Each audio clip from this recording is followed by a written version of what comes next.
د جهنم نه بچ کېدل او مغفرت سبب به وګرځي. بیا پیغمبر علیه الصلاۃ والسلام فرمایي دی لپاره یو خاص طریقه د وظایف او عبادت خي. پیغمبر علیه الصلاۃ والسلام فرمایي په دې میاشت کې به تاسو ډېر زیات څه کوئ. ښکاره خبره ده موږ تاسو نوافل هم کوو، ښکاره خبره ده مثال په طور موږ تاسو تلاوت هم کوو. تلاوت خو مسلمان سره لازم ده چې به د ټول کار ټول عمر به د لږ لږ تلاوت وکړو، که لږ وي خو چې وکړي. همدارنګه نوافل تهجد دا عبادتونه خو یو څو وظیفې پیغمبر علیه الصلاۃ والسلام فرمایي فاستکثروا فیه من 4 خصال. پیغمبر علیه السلام فرمایي سلور خصلتونه سلور کارونه وده کې څه کوئ ډیر زیات به کوئ.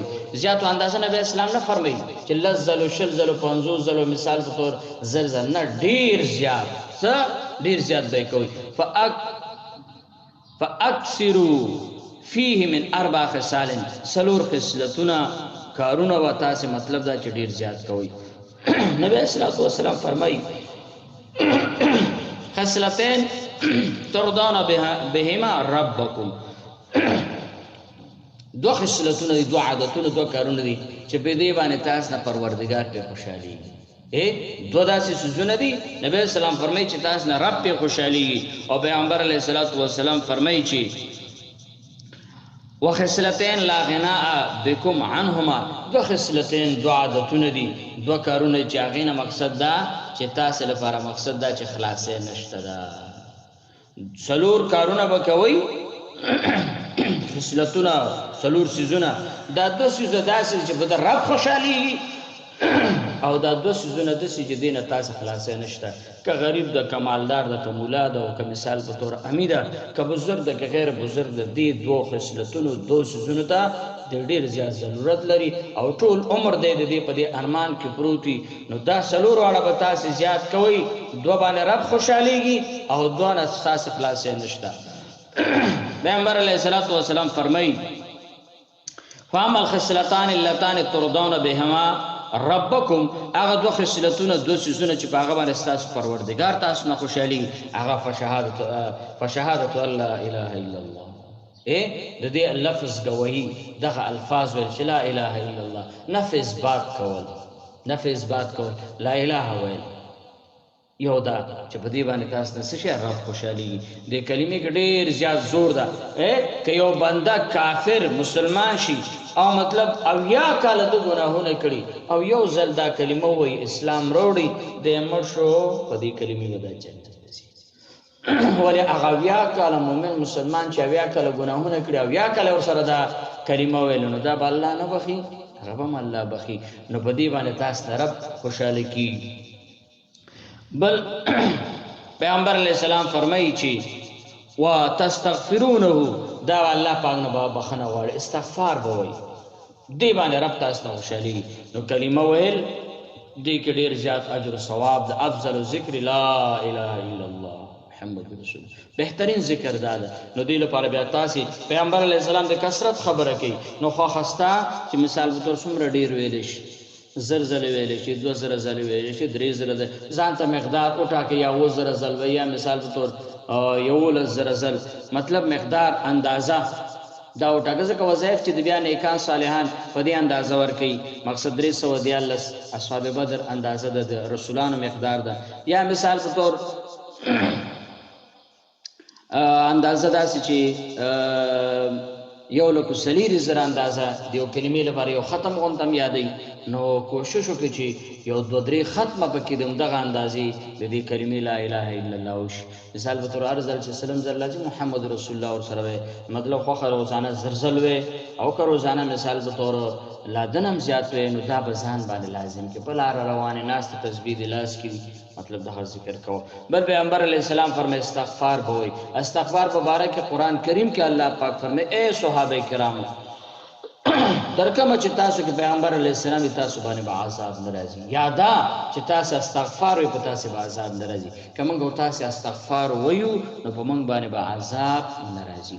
بل مقام کې الله پاک فرمایي تاسو استغفار کوئ، تاسو به الله اولادونه درکړي، تاسو به الله پاک مالونه درکړي، اسمانونه به در باندې ووري، باغونه به ښایسته درځه. بلکې دا چې استغفار علما دی چې د بنده ټول ارمانونه جایز پې پوره کړي. نو چې کم از کم استغفار 1000 بار کو، ایک مطلب یو زر ویلی شي، یا دا چې استغفر الله تعالی ربي من كل ذنب واتوب الیه، یا مثال په تور لاړ وي استغفر الله استغفر الله استغفر الله استغفر، دا استغفار.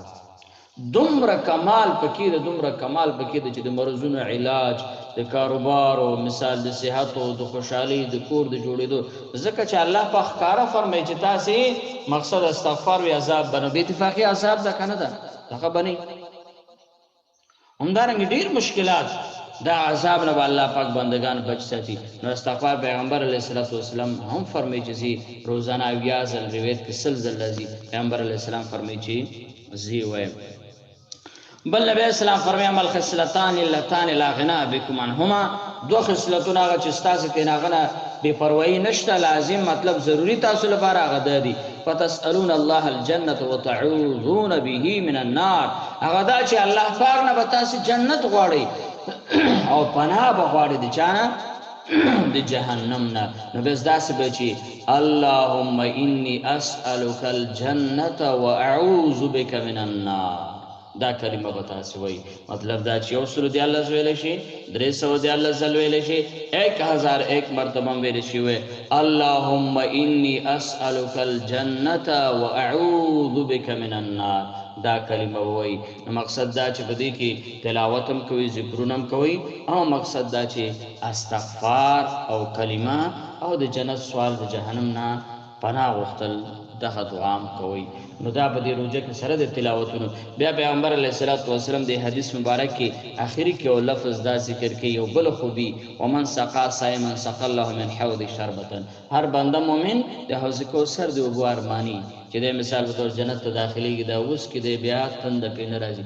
او پیغمبر علیه السلام فرمایي کچېره چا په دې دنیا په دې ژوندۍ کې خپل په کم روزدار باندې من سقا صائما سقى الله من حوضی شربت الله یزمو حتی يدخل الجنه، کم بنده په دې میاش کې په یو روزدار مؤمن مسلمان باندې سو کړل او به پیوس کړي سو کړل او به پیوس کوس دی وسی مثال په تور یو جګ شربتو کې یو ګورنی ته ولېږي، مثال په تور د په شربتو کې عام شربت کچا او په چا وس کړي. پیغمبر علیه السلام فرمایي د دې بدل د دې او په سبانه الله ورکی وی سخ الله الله پاک به په دې بنده باندې څه شی اوس کی سقى الله من حوض، زما د حوض کوثر نه شربتن او بو په د باندې لا يسمعو دې باندې کیږي حتی يدخل الجنه، د دې د جنت ته داخل شي به د جنت او بو به دې اسکی. نو دروجي دغه وظایف او دغه فضایل الله پاک دې په دې باندې موږ ته د عمل کولو توفیق را نصیب کی. نو چې خپل عبادتونه په کې صحیح وکړو، خپل ذکرونه به ډېر وخت بیا داسې شي چې دا روزه موږ لپاره رحمت او مغفرت دی خو من النیران. موږ بیا دومره غفلت کې تیرې کړي، څنګه غفلت کې تیرې کړي؟ غفلت کې دا نوافل لا نه پاتې کېږي، فرایض کې نقصانات راځي، هغه داسې نقصان راځي. بعضې خلک مطلب دا چې پښمني دی وجه نه هغه نه موږ تاسې بعضې عادتونه دی تهجد ته پاتې شي، بیا تهجد په ټول کال کې نه پرېښودله، بیا په دې میاشت کې بالخصوص دا پاتې کېږي د څه د وجه نه؟ خوراک د وجه. بس خوراکو کې دومره بیا سکل کو هغه کو چې تهجد موږ نه څه شي پاتې شي. بیا کله بیا داسې موږ چې خوراکو کې بیا سړی وده شي چې زه سهار مانځه ته لا ډېر ټیم د بیا وده شي سهار مونځ نه پکې لاړ شي، دا بل نقصان شو. او بیا مقصد دا چې سهار مونځ نه لاړ نو ښکاره خبره ده، نو بیا اشراق بیا څنګه چېرته کوي، مطلب 11 بجې 12 بجې پاسېږي. او کله کله د ماسپښین مونځ د خوب د وجه نه ډېر داسې مونږ ورو پلان کې وده وي ماسپښین مانځه وي مانځه را پاس مانځه نه بعد را پاسې او مازیګر مونځ په دې کې سړی نه لاړ شي چې راځه ورو جماعت یې بروړي، کله یو ځای ته لاړ شي کله بل ځای دا مونځ تنیت نه قضا شي تنه شي بې جبې شي. او ماښام مونځ خاص ورو جماعت کې هغه کې بس څوک اوس جماعت ته ځي مطلب مونځ وکړو خو ناقص وکړو کنه اخر به جمع مونږ خو په جمع سره یو په ویش باندې مثال په تور اجر ثواب کې ملويږي بنده ته، هغه د موږ نقصان یو کو هغه جنازت کامل مونږ هغه کامل مونږ چې هغه مطلب دا چې په جمع سره وشي.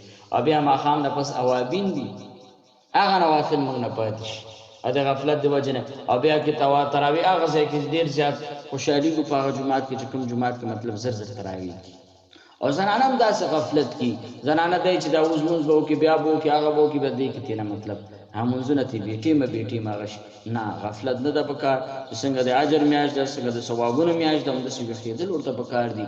الله باندې ځان بخل مرګ ژوند څه پته لګي دا خو چا مثال په تور لیکل نه دی راوړي چې کال ته به چرته دی روزي ته رسیږي بل کال ته به رسیږي که به نه رسیږي ځان په الله پاک باندې بخل او الله پاک ته ځان قریبول پکار دي نو الله پاک دی په دې خبر مونږ ته د